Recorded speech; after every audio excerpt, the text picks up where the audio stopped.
আপনি কোনো দুশ্চিন্তায় ভুগছেন, অনেক দিন ধরে কোনো কাজ আটকে আছে, আপনার পারিবারিক শান্তি নেই, আপনি গ্রহের পীড়েতে আপনি খুব ভুগছেন, আপনার রাস্তায় ঘরে শত্রু, আপনি আগামী 14 তারিখ ভোর 6টায় ঘুম থেকে উঠুন।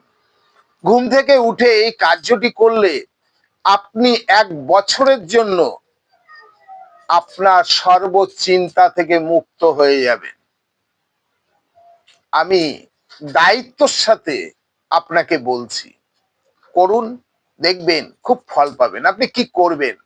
14 তারিখ ভোর 6টার সময় কোনো নদীর পাড়ে যান, তার সাথে কি করবেন, 108টি তুলসী পাতা নেন, তুলসী পাতায় লাল কালি দিয়ে এক একটা লিখুন হরে কৃষ্ণ বলে ওই নদীর জলে ভাসিয়ে দিন।